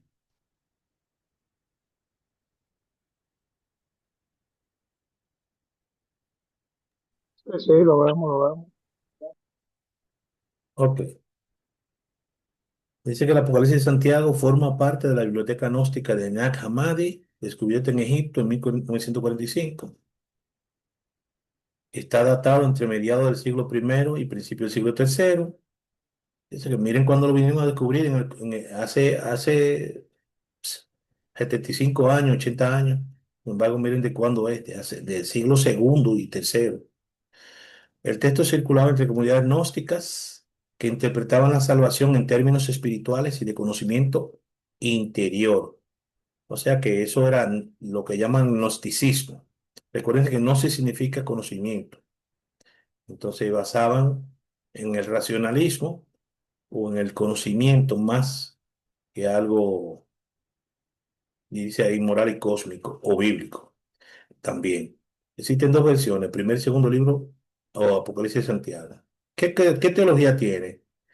El juicio aquí no es moral ni físico, sino metafísico. Con el que estamos hablando de algo gnóstico, ¿verdad? Entonces ya te sabes que el Apocalipsis de Santiago es de contenido gnóstico y metafísico. Dice que el alma debe demostrar su identidad divina frente a las potestades que intentan retenerla. La salvación es, por tanto, reconocimiento del origen divino del alma y su retorno a la plenitud del Padre. Porque recuérdense que en el caso de el gnosticismo se llega a Dios mediante la sabiduría. Usted tiene que saber que el pensamiento griego, Dios no se revela, Dios es descubierto mediante el esfuerzo humano. Bien, mientras que en el pensamiento hebreo, Dios no es descubierto, Dios se revela. Él, porque Él quiere revelarse. Usted puede estar ahí, pero mira, un fuego. Dios está ahí, no, no. Entonces se reveló en el silbo apacible. El silbo, un soplido, una brisa suave. Entonces dice aquí que se alcanza la redención mediante el conocimiento divino, que es la gnosis, y también habla de cómo liberarse de la materia corrupta. Recuérdense que el pensamiento, por ejemplo, de Agustín de Hipona, que era de pensamiento griego 100%, aunque se hizo cristiano, pero ya te sabes, el cristianismo tiene un componente eh, gnóstico grandísimo. Lo que pasa es que la gente no se da cuenta porque lee la Biblia y ya. Entonces habla de que la materia es corrupta. Por eso ellos se hacían ascéticos, o sea, se metían a monjes y a monjas para liberarse de las tentaciones del mundo. Algunos creían, como Agustín, que el sexo era malo y le llamaban el pecado original, etcétera. Aquí viene la comparación de nuevo. Y en el caso de el Apocalipsis de Santiago, cuando habla de la escatología, dice aquí el Antiguo Testamento que es cósmica y colectiva, o sea, renovando la renovación del pueblo y del mundo, que lo pusimos al revés. En el Nuevo Testamento era personal y comunitaria, recuérdense de las congregaciones, y habla de juicio, resurrección y reino de Dios. Y en el Apocalipsis de Santiago es espiritual e individual, o sea, liberación del alma. Por eso hacen meditación y diferentes cosas, ¿eh? Meditación trascendental. Sobre el destino final, el Antiguo Testamento habla de restauración de Israel. Nunca dejan eso porque Israel es lo que el pacto se hizo con él, con el Señor, o el Señor con ellos, y victoria divina sobre el mal. Lo mencionan en Isaías 65 y Daniel 12, como hemos visto. En el caso del Nuevo Testamento, tenemos aquí que el destino final se menciona entre resurrección y juicio final. Y ahí están las citas bíblicas. Pero en el Apocalipsis de Santiago se habla de la ascensión del alma al reino de la luz. Entonces, el nirvana, por decirlo así, dependiendo qué religión sea. Cuando se habla de un mediador revelador, el Antiguo Testamento habla de profetas como Ezequiel, Daniel, que en ellos se menciona la figura del Hijo del Hombre y el anciano de días. En el Nuevo Testamento es Cristo glorificado, como en los Evangelios, en Apocalipsis. Y en el Apocalipsis de Santiago se menciona a Cristo como maestro secreto que revela la gnosis a Santiago, supuestamente su hermano menor. ¿Qué dice el criterio de salvación aquí en el Antiguo Testamento? Fidelidad a la ley y la justicia social. Parece que el judío tenía un trabajo de la congregación desde el tiempo de Moisés. Y la congregación dirá amén. Entonces el judío es muy comunitario. De ello fue que el cristianismo aprendió eso de vivir en congregación, en comunión. ¿El que dice el Nuevo Testamento? Habla de la criterio de salvación. O sea, ya hablan de fidelidad a la ley y justicia social. Y atenderás a la viuda, al huérfano, al extranjero, al desposeído. Pero fidelidad, la ley te decía eso. Entonces establecía justicia social. Entonces aquí se habla de la fe en Cristo, pero también se habla de justicia social, porque ¿qué dice ahí? Obras de amor, eso es el Nuevo Testamento. ¿Qué dicen los gnósticos aquí de Santiago? Habla del conocimiento, el criterio de salvación habla del conocimiento espiritual del Padre y el autoconocimiento. Sobre el mal y el mal en el mundo. ¿Qué dice el Antiguo Testamento? Que el mundo fue creado por Dios, pero que es redimible, o sea, Dios lo puede salvar. Nuevo Testamento, el mundo se cayó, pero Dios lo puede renovar. ¿Y qué dicen los gnósticos de Santiago? Mundo material como prisión del espíritu. Volvemos otra vez. Prisión del espíritu.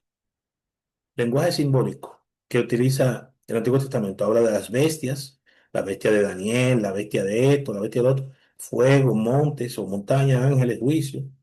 ¿Qué dice el Nuevo Testamento? Habla de sello, de trompeta, trono, fuego, Nueva Jerusalén. ¿Y qué dicen los gnósticos? Cielos, arcontes, que hay que averiguar qué es eso, ¿eh? El que lo investiga me dice que yo no sé. Esferas, luz y conocimiento secreto. Eso es. Y por ahí seguimos. Ya hablamos del libro de Enoch, podemos dejarlo ahí. No quería terminar sin hablar un poquito de los gnósticos ahí, porque el Evangelio es el Apócrifo de Santiago es uno de ellos, pero habían docenas de esos. Yo creo que hasta cientos posiblemente, hasta el día de hoy. Eh, Fíjense que esto es muchos datos, muchos datos, muchos datos. No es que hay una gran cosa, porque ya nosotros sabemos la mayoría. Viene esto, viene lo otro. Y si nos metemos en Apocalipsis, habla del caballo esto, del caballo lo otro, el jinete del caballo blanco, que se dice que no es el mismo del jinete del caballo del capítulo 19. Y usted lo compara con Daniel, Apocalipsis con Daniel, Apocalipsis lo compara también con Ezequiel. Entonces no estamos más familiarizados con esto, pero con los apócrifos no tanto. Elio. Sí, More, que el arconte era en el gnosticismo como un tipo de demonio que Ujú. influía sobre la persona en el dualismo, era el Sí, representante del mal, muy era bien. como un tipo de magistrado demoníaco en este caso, Ujú. según la, es decir, trayéndolo a términos ya Sí, más sí, sí. familiarizados y más conocidos sobre el arconte en realidad. Ok, es Arcontes, sí. Pero que al fin de cuentas es como te dice, todos hablaban lo mismo. Cada uno de los apocalipsis traía un mensaje de juicio, donde el malo iba a ser sufrido y donde los justos iban a ser recompensados. De una forma u otra, tienen tipo de simbología, lo que yo puedo entender, ¿verdad? Unas se distinguen un poquito de la otra, pero al fin de cuentas representan lo mismo. Sí, sí, sí. La cosmogonía, así como la escatología se parece, la cosmogonía de los pueblos son muy parecidas. O sea, ¿qué estoy hablando? De la fundación mitológica o no de los diferentes pueblos siempre se parece. En el caso de Israel se habla de la mitología fundacional, los mitos fundacionales, de que había que hablar de algo malo, pues se tomó una serpiente. Pero si usted busca, por ejemplo, en el Popol Vuh, hay un libro de los taínos. No libro en sí, pero sí una parte, yo lo tengo por ahí. Por si acaso a alguien se le ocurre, creo. Popol Vuh, creo que es Popol Vuh. Eh, sí, yo lo tengo por ahí, sí.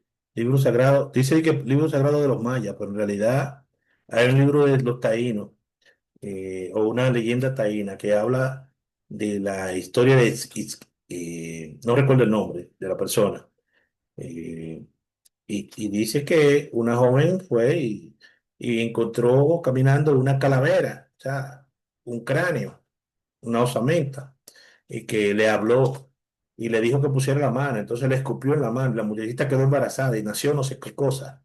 O sea, nosotros tenemos también nuestra parte de los taínos.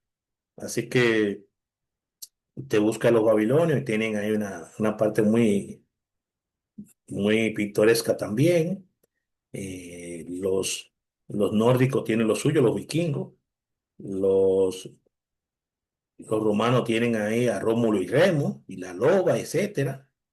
Y los egipcios tienen a Horus, Osiris y los diferentes dioses que van surgiendo. Siempre son creados a partir de una masa primaria, principalmente de agua, y de ahí sale, está el caos y el orden, y de ahí entonces que salen los primeros dioses, y los primeros dioses tienen a los otros dioses, y en el caso de los griegos viene el Olimpo, ¿ya? Y siempre hay un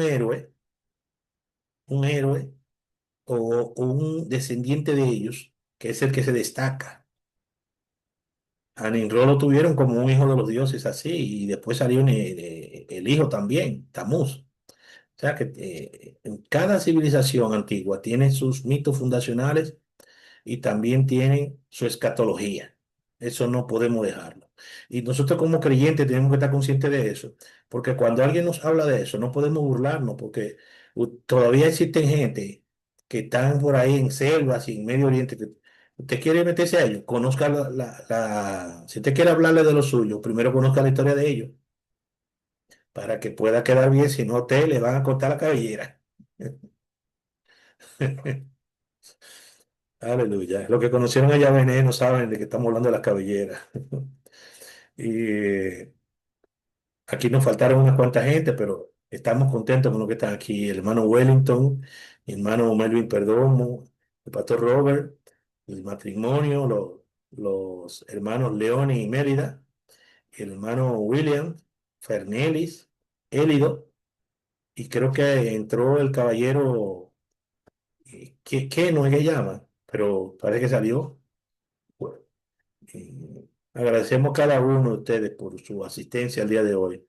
Y para esta próxima y última exposición, queremos que ustedes traigan algo y que lo compartamos todos. Yo también voy a traer lo mío, como dicen algunos. Eh, espero, espero hacérsela llegar con el more de aquí a mañana. A más tardar bueno, mañana es viernes ya. No, no, mañana es jueves. Mañana jueves, a más tardar el viernes, para que tengan tiempo de buscar bien. No quiero darle algo demasiado grande, para que la clase se haga un poco dinámica, más que hoy. Bien, porque hablamos mucho dato, mucho dato, mucho dato. A la gente no le gustan mucho los datos, a la gente le gustan las gráficas, los videos y cosas así. Aquí hay tantos videos, señores, que eh, podemos poner un video, pero nosotros no estamos estudiando un solo autor ni una sola visión, sino y ustedes son de licenciatura avanzada. ¿Cuándo que se van a recibir? ¿Cuándo van a tener graduación? Estamos Bueno, para falta, Enero, febrero, exacto, ¿no? Algo así. enero, tres enero. materias, aparte de eso. Hermano, perdón. Sí, si me permite una pregunta que tengo y no quería dejar que se termine esta clase. Sí. Ya que estamos hablando de la apocalíptica y la escatología, ¿cuál, quién contiene a quién? ¿Escatología tiene apocalíptica o apocalíptica tiene la escatología? Por favor, Aleluya. porque me es muy, la balanza como que casi no se inclina, pero yo Exacto. sé que hay una inclinación. Ok. Y, a ver, ¿quién quiere responderle a mi hermano? ¿Quién quiere hacerlo? Su opinión vale igual o más que la mía. Sí, Bueno, sí, profe. sí, No, Y, dele, ministro Coma, dele. Comas, por favor. Dele, que ya le Los cedí. patriarcas van adelante. ¿Perdón? Que le dé el ministro Coma, que los patriarcas no, hablan no, adelante. hermano Hérido, dele usted que ha participado un poquito menos hoy y cualquier cosa, si hay tiempo, yo también lo haría. Me mató Coma. Está bien, está bien. No, en realidad yo, lo que yo creo que he ido aprendiendo, en realidad la apocalíptica está más dentro de la escatología. La escatología abarca mucho más, porque la apocalíptica es más un tipo de literatura. Eso es lo que creo que hemos ido aprendiendo. Un poquito es un tipo de literatura que está dentro de lo que sería ya lo que es la escatología en sí. Es ¿Alguien más? cuando. ¿Alguien más? Hermano Comas. Sí, sí, me identifico con el hermano en su respuesta, ya que la Apocalíptica es la forma como uno lo expresa, pero la escatología es en sí ya la ciencia como tal, o sea, lo que tiene fundamento para la investigación. En este sentido, me inclino con la respuesta del hermano Elio. Ok, entonces podemos decir, siguiendo el mismo orden, que la apocalíptica eh, es el pensamiento de personas que al tener ese tipo de pensamiento, de proyección, de deseo de fortalecer al pueblo, de fortalecerse ellos, entonces desarrolló un tipo de expresión de la profecía y de los hechos, con visiones, símbolos, figuras y hechos proféticos, todo combinado, le dio origen entonces, o sea, está la escatología, ahí sale la escatología con todo esto. Y ella es cuando se aplica a los tiempos finales, que se le llama escatología. O sea que la escatología es un compendio, por eso se dice escatos, tiempos finales, estudio de los tiempos finales. Pero ¿cómo se hace si no se tiene profecía ni apocalíptica? Es muy difícil, porque la base de la escatología son esos dos elementos y algún otro que haya por ahí. ¿Tiene algo que decir, hermano Wellington? ¿O no? No, está bien, maestro, concuerdo con la opinión de usted. Si no, porque lo vi levantando el brazo y bueno, el hombre está ahí. Melvin, pero usted puede aportar lo suyo, porque yo sé usted, como decían por ahí, es un gallo tapado. No, precisamente yo me alineo con Élido y Coma. Entendía que sí, que la escatología tenía que contener la apocalíptica, por lo que dijo el Coma. La escatología es la ciencia como tal, la apocalíptica ya son los chismes. Sí, una recopilación. Ah, muy buena, muy buena. Sí, sí, sí. Se inventa mucho, pero ya la escatología tiene que ser más, diríamos, más objetiva, ¿verdad? Más objetiva en cuanto a recopilar datos, porque no es que es 100% real tampoco, o sea, no siempre es 100% de verdadera como algo científico, porque si se basa en profecías y se basa en apocalíptica, y hay dragones, y hay esto y lo otro, entonces es también un poco mística, ¿sabes? Es un poco mística en algún momento metafísica cuando lo ligamos con la teología. Entonces, hay tantos elementos que hay gente que no habla de religión ni que le paguen. Aquí en España no le habla a la gente de eso. La gente no está en eso. Duraron demasiado tiempo creyendo en vírgenes y en cosas y se cansaron. Y para ellos eso es perder el tiempo. Lamentablemente el porcentaje altísimo, creo que uno de los países menos creyentes es este. Sufrieron muchas decepciones. Yo lo disculpo a ellos así, pero Maestro, lamentablemente. perdón, y será por eso que le están dando tanto paso al Islam en Europa? ¿Será por eso? Bueno, pero es que cuando dice en el segundo libro de Tesalonicenses, y también creo que en el caso del contexto de Micaías, cuando el rey quiso ir, se le envió un espíritu, ¿verdad? Dice que se le envió un espíritu de mentira para que no creyeran en la verdad y se pierdan. Esa es mi opinión, ¿eh? Sí, no, porque realmente es como si yo veo a Europa como que si estuviera viviendo en una burbuja, en una mentira eterna, y ellos aceptan esa mentira, tal cual. Es como que si le están cediendo el territorio a los enemigos, así ténganlo. Eso es lo que yo veo. Sí, dice que Europa es enemiga de Europa. Eso es algo que es insólito, pero se está sucediendo el fenómeno, señores.